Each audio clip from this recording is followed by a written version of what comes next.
What happens when the most contested piece of land on Earth becomes the epicenter of a modern geopolitical storm? Not metaphorically contested, not symbolically disputed, literally contested. In courts, in parliaments, in prayer, and sometimes in blood. In the old city of Jerusalem, within just 37 acres of elevated stone, stands a plateau that has shaped empires, inspired crusades, justified wars, and ignited revolutions. To Muslims, it is Al-Aqsa Mosque. To Jews, it is the Temple Mount. To Christians, it is sacred ground tied to the final days of Jesus. But here's the part most people outside the region don't fully grasp. This is not ancient history. This is active tension. Tonight, the question is not whether Jerusalem matters. Of course it does. The real question is this: why does Al-Aqsa consistently sit at the center of regional explosions, and who ultimately controls Jerusalem's future? Because this is not just about territory. This is about identity. It's about divine promise. It's about historical grievance layered over centuries. And when faith, nationalism, and insecurity collide in the Middle East, the outcome is rarely contained. Jerusalem has always been different. Other cities can be divided by borders. Jerusalem cannot. Other conflicts can be negotiated. Jerusalem often resists negotiation. And that resistance is what makes this moment so dangerous. Al-Aqsa is not simply a mosque building. It represents a sacred geography embedded in Islamic theology itself. According to Islamic tradition, the Prophet Muhammad was transported during the night journey from Mecca to what is described as the farthest mosque, understood to be Al-Aqsa. From there, Muslims believe he ascended to heaven. That narrative is not political. It is spiritual doctrine. And for over 1 billion Muslims worldwide, that doctrine connects directly to this site in Jerusalem. This is Islam's third holiest location, after Mecca and Medina. That ranking matters. Sacred hierarchy matters. When something ranks third in holiness in a faith of that size, its symbolic weight becomes global. Now add another dimension. The same elevated compound is believed by Jews to be the location of the first temple, built by King Solomon, and the second temple later destroyed by the Romans in 70 AD. That destruction is not a minor historical footnote. It is central to Jewish memory. It marks exile, dispersion, trauma, survival. The Western Wall, the retaining wall below the compound, is the closest physical remnant accessible to Jews today from that era. It is a place of prayer, of tears, of longing. So understand the structure of this tension clearly. For Muslims, it is sacred because of divine journey. For Jews, it is sacred because it was once the center of their temple worship. For Christians, Jerusalem as a whole carries enormous meaning as the setting of Jesus' crucifixion and resurrection. 3 faith traditions, 1 elevated platform, and no possibility of relocating it. That last part is key. Sacred geography cannot be moved. You can build another city, you cannot build another Temple Mount. And throughout history, whoever controlled this site claimed more than land. They claimed legitimacy. The Romans destroyed the temple and built over it. The Byzantine Empire emphasized Christian Jerusalem. Muslim rulers built the Dome of the Rock in Al-Aqsa. Crusaders seized it. The Ottomans governed it for centuries. Every shift in control was more than administrative. It was theological symbolism made political. Fast forward to 1967. During the Six-Day War, Israel captured East Jerusalem from Jordan. That included the Old City and the Temple Mount compound. This was not a minor territorial adjustment. It was seismic. For many Jews, regaining access to the Western Wall after 19 years under Jordanian control was profoundly emotional. But here's what often gets overlooked. After capturing the site, Israel made a calculated decision. It allowed the Islamic Waqf, a Jordanian-backed religious authority, to continue administering the compound's religious affairs. Israel retained overall security control. The Waqf retained religious administration. This arrangement became known as the status quo. On paper, it was a compromise. In practice, it is a delicate balancing act that depends almost entirely on restraint, and restraint in Jerusalem is fragile. The status quo essentially says Muslims pray on the compound. Jews pray at the Western Wall below. Non-Muslims can visit the compound under certain restrictions. But here's the uncomfortable truth. The arrangement satisfies no one completely. Many Jews believe they should have the right to pray openly at the Temple Mount. Many Muslims fear that any shift in Jewish prayer rites signals eventual displacement.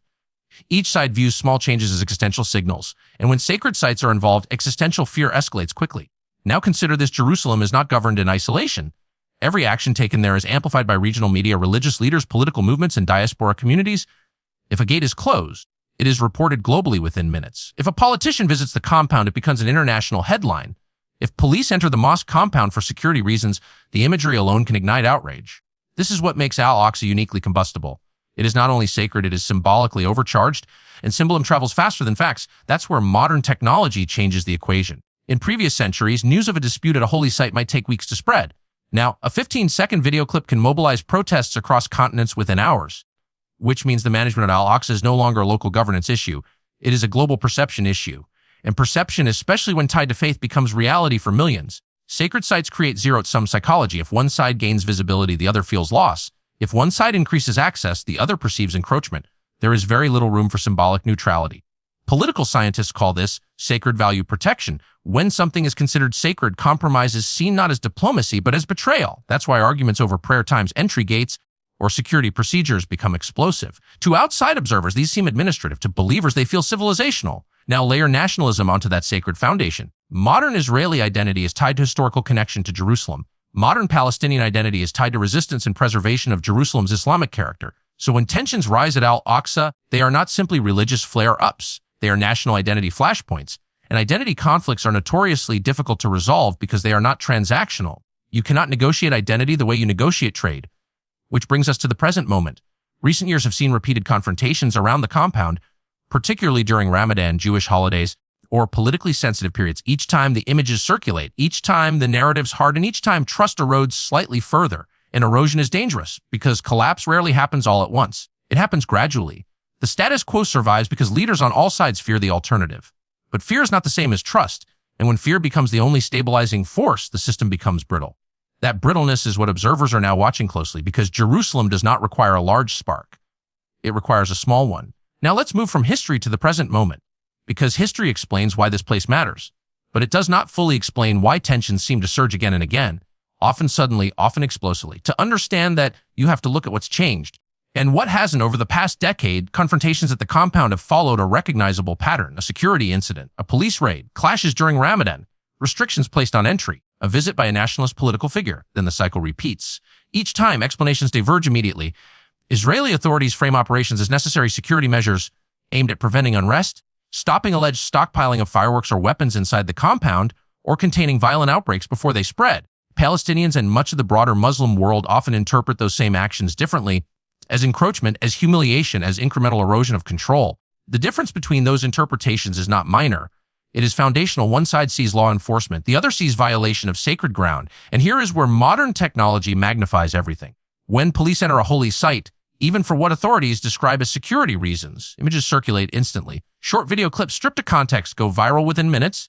And once those clips are framed as assaults on Al-Aqsa, the reaction becomes emotional, not analytical. It spreads through sermons, through political speeches, through hashtags. Jerusalem becomes the headline in capitals thousands of miles away. This is not accidental. Sacred imagery is powerful. And Al-Aqsa is perhaps one of the most symbolically charged religious sites on earth. But there is another layer that receives far less nuanced discussion in Western media. Jewish temple advocacy movements. These groups, some small, some more politically connected, advocate for expanded Jewish prayer rights on the Temple Mount. A few even speak openly about preparing for a future third temple. Now let's be precise. The Israeli government's official position maintains the status quo. Many Israeli security officials warn against altering it. Significant portions of Israeli society oppose dramatic changes. But politics is rarely static. And within Israel's coalition system, small parties can wield outsized influence. When religious nationalist factions become essential to maintaining a governing coalition, their priorities matter. Symbolism becomes leverage. A visit by a nationalist lawmaker to the Temple Mount may technically comply with the status quo if conducted during permitted visiting hours. But politically, it sends a message. To supporters, it signals sovereignty. To opponents, it signals provocation. And in Jerusalem, symbolism is never neutral. Is every escalation purely spontaneous? Or do political incentives sometimes align with symbolic confrontation? In Israel, coalition governments are often fragile. Electoral cycles can be unpredictable. Leaders must maintain support across ideological blocs, secular voters, security-minded centrists, and religious nationalists. Jerusalem plays differently to each audience. To security-focused voters, asserting control reinforces deterrence. To religious voters, emphasizing Jewish connection to the Temple Mount reinforces identity. To nationalist factions, visible presence at contested sites signals sovereignty. And so even minor gestures can carry strategic domestic value. Now look at the Palestinian side. The Palestinian Authority faces its own legitimacy crisis. It governs portions of the West Bank but does not control Gaza. Its popularity has fluctuated. Elections have been postponed repeatedly. In that environment, defending Al-Aqsa becomes more than a religious issue. It becomes a political necessity. If leadership is perceived as passive while tensions flare at the compound, rivals capitalize. Militant factions frame themselves as defenders of Jerusalem, and that framing resonates. Because Al-Aqsa is not simply a building, it is shorthand for dignity, for resistance, for continuity. So both sides operate under intense pressure not to appear weak. And when neither side can afford weakness, escalation becomes more likely. Security narrative versus sovereignty narrative, protection versus preservation. Each side believes it is acting defensively. Each side believes the other is altering the balance. This is how flashpoints become chronic. Many flare-ups occur during sensitive religious periods. Ramadan, Passover, major Jewish holidays. When sacred calendars overlap, tension multiplies, large crowds gather. Security forces operate under stress. Even minor incidents can spiral. Now add political timing, election seasons, coalition negotiations, regional diplomatic shifts, moments of domestic unrest. Jerusalem becomes a stage, not because leaders openly seek confrontation, because symbolic strength plays well in uncertain times. This dynamic is not unique to Israel or Palestine. Sacred sites around the world often become arenas for domestic political signaling. But in Jerusalem, the stakes are amplified because the audience is global. Every move is observed by regional rivals, by diaspora communities, by ideological movements, by militant organizations seeking narrative fuel. That makes restraint harder and miscalculation easier. Perhaps the most dangerous development is not physical confrontation, but rhetorical transformation. When political disputes begin to be framed explicitly as religious defense, the conflict changes character. Listen closely to speeches after major flare-ups. The language shifts from security coordination to defense of holy sites, from border disputes to protection of faith. And when leaders invoke sacred obligation, compromise narrows. Because how do you negotiate sacred duty? If a leader steps back after framing an issue as protection of holy ground, opponents accuse them of betrayal. That dynamic traps decision makers. It incentivizes maximalist rhetoric, and rhetoric once released cannot easily be withdrawn. This is why the possibility of a religiously framed escalation concerns analysts worldwide. Political conflicts can be frozen. Religious conflicts are harder to contain. They activate deeper identity layers. They mobilize broader populations. They create volunteers, not just voters. And Jerusalem sits at the crossroads of three global religions, which means local unrest carries disproportionate resonance. The Middle East is not a vacuum. Regional powers watch Jerusalem closely. Some governments maintain diplomatic relations with Israel. Others do not. Some balance quiet cooperation with public condemnation. When tensions erupt at Al-Aqsa, those governments face internal pressure.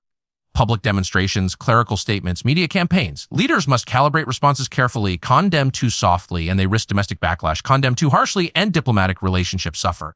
This balancing act becomes more complicated as normalization agreements reshape regional alignments. States that have formalized relations with Israel must now manage dual narratives, strategic cooperation, and symbolic solidarity. That is not easy when Al-Aqsa dominates headlines. Meanwhile, non-state actors exploit symbolism more aggressively. Militant groups invoke Jerusalem in recruitment messaging. They frame themselves as defenders of sacred space. Images from the compound are repurposed as rallying cries.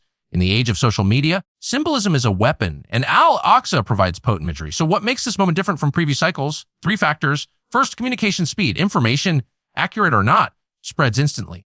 Narratives form before facts are verified. Second, political fragmentation. On both sides, leadership structures face internal pressure. Fragmentation reduces flexibility. Third, sacred framing. The more the conflict is described in explicitly religious terms, the harder it becomes to step back. This does not mean a full-scale religious war is inevitable. It does mean the margin for error is shrinking. The status quo arrangement survives because all sides fear the alternative, but fear-based stability is inherently unstable. It holds until it doesn't. And Jerusalem's history teaches one consistent lesson. When sacred ground becomes a proxy battlefield for identity and power, consequences rarely remain confined. Now we arrive at the most serious question. Not whether tensions exist, they always have. Not whether political actors posture. They always will. The real question is this: what happens if the conflict over Al-Aqsa shifts permanently from political dispute to religious confrontation? Because those are not the same thing. Political conflicts can be negotiated, they can be frozen, they can be delayed. Borders can be redrawn, security arrangements adjusted, trade-offs negotiated. But once a conflict is framed primarily as sacred defense, the rules change. History shows this repeatedly. When sacred sites become flashpoints, compromise becomes spiritually dangerous. Leaders are no longer balancing voter blocks, they are defending divine narratives. And divine narratives do not recognize midpoints. If one side frames an action as protection of holy ground, and the other side frames it as reclamation of ancestral sacred space, then both sides are speaking in absolutes. Absolutes leave little room for nuance. This is why analysts worry not about any single incident, but about cumulative framing. Each clash adds rhetorical weight. Each speech hardens perception. Each viral image deepens grievance. And slowly, the dispute shifts from governance, from policy to prophecy. That shift is subtle at first, but once it becomes dominant, de-escalation becomes far more complicated, because backing down feels like surrendering faith itself. Jerusalem has seen this before. Throughout its history, changes in control over sacred sites often triggered wider conflict. When the Romans destroyed the Second Temple, it reshaped Jewish history for millennia. When Crusaders captured Jerusalem in 1099, the violence that followed reverberated across continents. When Muslim rulers reclaimed the city, it became a symbol of restored honor. Each era viewed control of the sacred plateau not simply as strategic territory, but as civilizational validation. That pattern has not disappeared. It has modernized. Instead of medieval armies crossing deserts, we now see narrative battles crossing digital borders. But the emotional intensity is remarkably similar. The sacred does not age. It does not moderate. It does not dilute over time. If anything, memory intensifies it. And in the modern era, that memory is archived, digitized, and shared instantly. which means Jerusalem's past is never distant. It is constantly present. If tensions at Al-Aqsa intensify significantly, the consequences will not remain confined to Jerusalem. First, the broader Muslim world reacts. Not uniformly, not in identical ways, but emotionally. Public demonstrations erupt quickly when sacred imagery is perceived to be under threat. Governments feel pressure to respond. Some may issue diplomatic condemnations. Others may downgrade engagement. Still others may leverage the moment for strategic positioning. Second, normalization agreements between Israel and several Arab states face stress tests. These agreements are built on strategic calculation, security cooperation, economic partnership, shared regional concerns. But public opinion nations perceive sacred sites to be endangered. Leaders must recalibrate tone. The balancing act becomes more delicate. Third, non-state actors benefit. Militant groups thrive on symbolism. They recruit using narrative. Al-Aqsa provides powerful narrative material.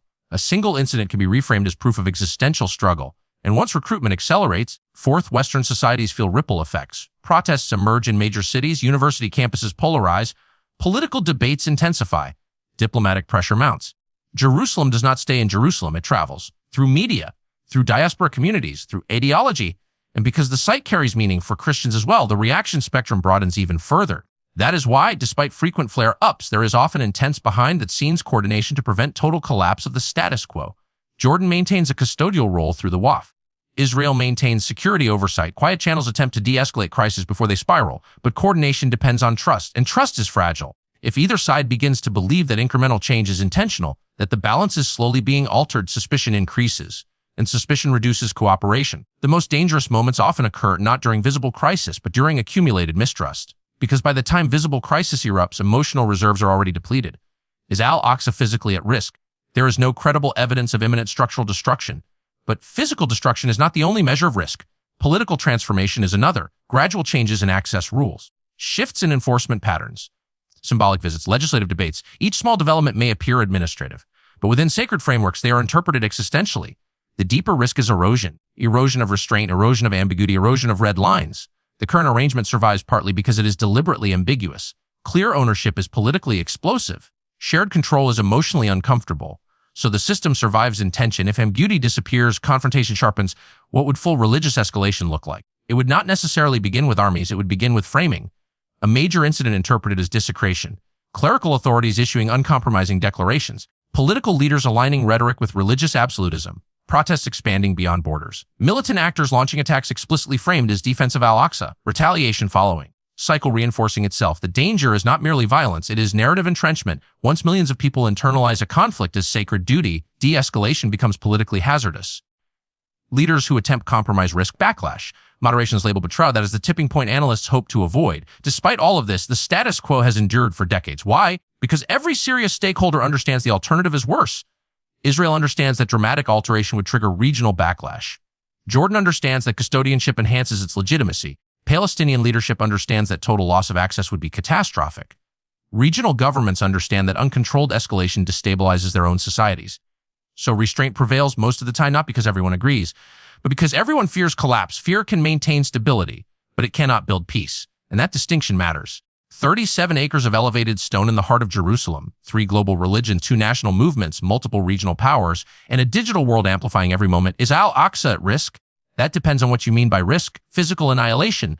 There is no credible indication of that. Symbolic transformation. That debate is active. Incremental erosion of trust. That may be the most immediate concern. Because history suggests something consistent. When restraint weakens in Jerusalem, consequences expand outward.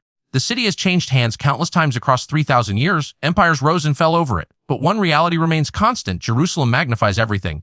Small gestures become grand signals. Local disputes become global causes. Administrative decisions become theological flashpoints. And Al-Aqsa sits at the center of that magnification. The future of this site will not be determined by rhetoric alone.